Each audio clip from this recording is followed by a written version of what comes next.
All right, guys, have you ever sat back and wondered, have you typecast yourself as like too much of a good thing, too good, or is it bad?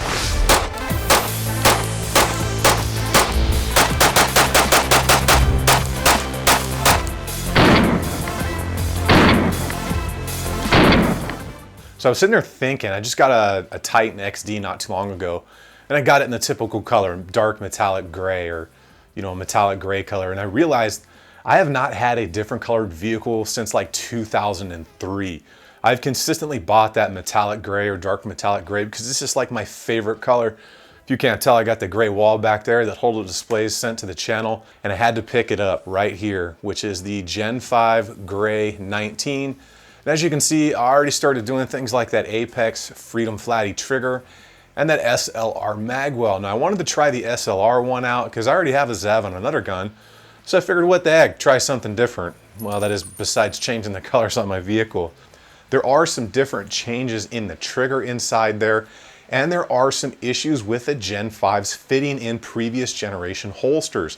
I can tell you, duty guys, right now, previous generation ALS holsters and Safariland holsters and some others are having some issues with fitting of the Generation 5 pistols in them, and that has to do with a little bit of a dimension difference, and that could be a deal breaker for you guys out there because not everybody that carries a gun for a living makes a whole lot of money, and buying another $100 or $150 holster, especially if you get an MOS version, is definitely a pretty good chunk of change for people. So we're gonna go ahead, we're gonna get into this thing up close, and we're gonna check it out, break it down, and I'm gonna show you guys the differences in the Glock 19 from the previous generation. Most of what it has to do with is the finger groove removal, the differences in the trigger, and a couple other small things that Glock did to kind of update the pistol platform that they've been putting out for the past 4 generations. And if you guys like what's going on here with the channel and you like learning about this and seeing this stuff before you go out and buy it, try it, and figure out you're stuck with it, go ahead and hit that subscribe button for me. But we're gonna get into this Glock 19 right now. Okay guys, we're gonna jump into the Gen 5 19 that I have here.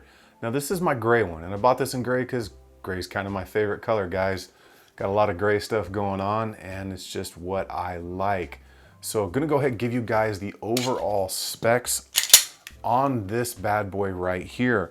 So we are coming in, obviously we know it's a 9mm. We have a 15 +1 capacity, so you got 15 in the mag, and you got 1 in the pipe if you do the +1 thing. Overall barrel length here is 4.02 inches. The weight of it without the magazine is 21.52. The weight with the magazine loaded is 31.04, and that is going to have a little bit to do with what rounds you are shooting and what grain count they are. So overall, we know this is a nice compact package. Now let's talk about the overall dimensions of this thing. So our overall length from front to back is 7.28 inches in total. The slide length is 6.85. And then we are a total width of 1.34 and then a slide width of 1 inch exactly. Overall height here is a 5.04 inches. Just so you guys know the basic specs of what we got going on here. And then just give you just a really good look at this gun, how it sits right here. So the DLC coating is definitely a little bit different than coatings before. It looks much, much richer and much more dark in my opinion than previous coatings. And I like it, although I am noticing that it does wear just a little bit more than previous generations. So let's go ahead and check out the magazine here. So the Gen 5 guns, they have a different base plate, a little bit sloped there on the front end of it. And then we've got our high-vis follower, much like Magpul did with their magazines. Go ahead and get into some of the differences on the frame here, guys. So Glock has done away with the finger grooves up here in the front. Seems to be 50-50. A lot of people wanted those gone and some people wanted them to stay. I'm one of the people that pretty much wanted them gone. So at the base, if we look up in there, we have the half moon cutout, or I like to call the half moon hookup. So it's covered up by my magwell right now by SLR Rifle Works. I have a review on that coming out soon. So other than that, we still have our back straps that we have here. Some have the beaver tail, some don't. Kind of depends on what you're into, but you can see where they lock in right up here, and it'll extend that beaver tail out for you. The grip on this, I like it better just because it doesn't have the finger groove, so it's more of a complete normalized texture all the way around this. We still retain the same angles, the same thickness of the trigger guard up in here. And we do have our reversible magazine release there, as in previous Gen 4 Glocks. And it's quite nice. I've actually changed it over and tried it a few times in the opposite side just to shoot left-handed, and it works. So to get into this, we now have the addition of our ambidextrous safeties, which we can see operational right there on both sides. So that was a nice addition to the Glock. Also up on the front of the frame, you can see there we now have, it's still the single, but it is now the size of a regular standard Picatinny rail, which is nice because now you don't have to go swapping grommets back and forth between your lights if you run them on different guns. So the barrel's a little bit different. Now, one thing I have noticed about the DLC coating, it seems to wear a little bit faster than the previous nitride coating that Glock was using. You can see right up in here, that area is worn pretty good. Got that Glock smile going on. Got a nice little mark right there by the lug. All typical places for wear, but it just seems to be happening a tiny bit sooner and then right here across the hood than it did on my previous generations. So what we do get out of this barrel is a nice 11-degree target crown there. Now that helps with gas dispersion, and it helps save the rifling in case you should drop this or auger in when you're doing some training muzzle first. It'll help keep that rifling intact. Now we have our 19 style lugs here, and all the new Glocks right now are based off the Gen 4 19 locking block. So they're gonna share that basically the 19 style barrel from the 19 to the 17. Feed ramps and everything up in here as usual. You're gonna have the same gas dispersion safety system. If you have a bad round, it's gonna blow the gas down through the magazine well. But overall, a good barrel. And then we have our enhanced, probably not gonna be able to see it, our enhanced polygonal rifling down in there. I have not noticed a huge difference between a Gen 4 and a Gen 5 as far as the barrel, but they're giving us a little bit of a better barrel. I'm definitely not gonna complain, guys. So overall, good stuff there.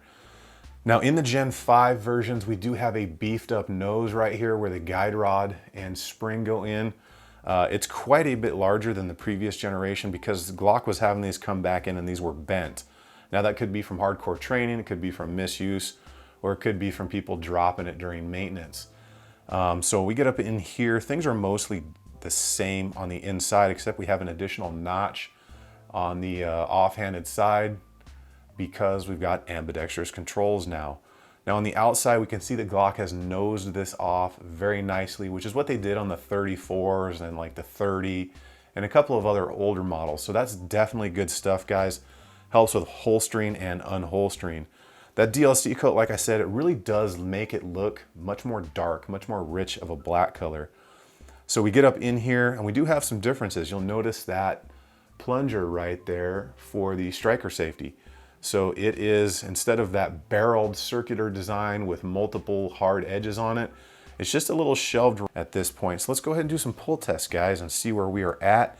And I pull from the same place. I always pull a little low because that's where I pull on the trigger, guys. So right there, our first pull, that was a heck of a lot lower than what I expected, guys. Get this camera to focus on for you, and we are 4 pounds. We are under 4 pounds and 2 ounces just by like a human hair, basically. We're gonna do 3 pulls to see how consistent that is gonna be. All right, so again, guys, that's a little bit lower than I was really thinking it was gonna be, but consistent right there, about 4 pounds, 2 ounces. Do that again. Okay, so that actually came in under 4 pounds, guys. We're gonna do one more because that was pretty crazy. I do have a pretty good amount of rounds through here, guys, but I was not expecting this to pull that low. Okay, so right there, 4 pounds, 2 ounces, as you guys can see. And I do pull low on the trigger bar, guys, because as you can see here, the lower you're on the trigger, the less the weight is gonna be. The higher you get up in here, the heavier it's gonna be. So I almost drag my finger across here as I'm shooting. So that's actually a pretty dang good pull weight for this thing, having the amount of rounds through there. But the trigger system is definitely better in the Gen 5s. So now that you guys kind of have that information, we're gonna go ahead and get back up in the chair and we're gonna finish up the review on this sexy gray Gen 5 Glock 19. America. So definitely a huge fan of the Apex stuff, guys. And I think this gun, I am leaving this, maybe besides the light, I'm going to leave this gun exactly how it is. I am not gonna change or do slide work or do anything to this because I just love the way that this gun looks as is. Now, there's not a ton of the gray frame stuff out there yet, but I know Glock is gonna be coming out with more colors. They always do, you just have to wait a little bit.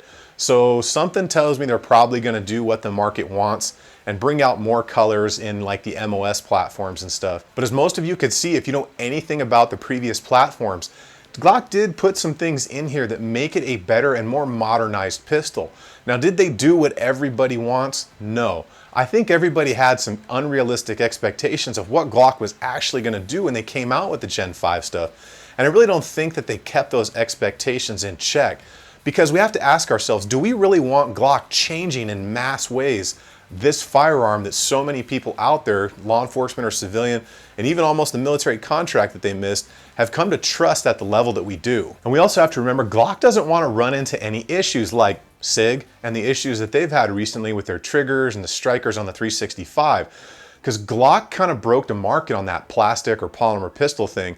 And guys back in the day used to make absolute fun of these things and pretty much promised to never carry them. Well, look at where Glock is now, but that took 30, 40 years now, and they've now become what they are. They really don't want to sour the reputation that they have, because every manufacturer is going to run into issues. But when you go coming out with a completely new style of pistol, or you change one so dramatically that everything in it is new, you're most likely going to run into a couple hiccups along the way. And those hiccups do long-term damage to your reputation. Now for me, I'm definitely happy with my Gen 3s and my Gen 4s. They are great guns. The Gen 5 just cleans things up a little bit. Now for those people like my guys out in California, I know you're stuck with that handgun roster and you can only get the Gen 3 stuff. I really hope this stuff helped you out, guys. I really hope you guys learned something and you're able to make a more educated decision on if the Glock 19 is for you. I will have reviews for everything else you see on this. So if you like what's going on here with the channel, go ahead and hit that subscribe button. If you need those notifications right now, that bell's right over there. Go ahead and whack that thing too. And if you like the content, give me a thumbs up. If you didn't like the video, I don't know what's wrong with you, but you're still here, so you might as well hit the subscribe button anyways. You guys get out on the range, have some fun, and I will see you all on the next one.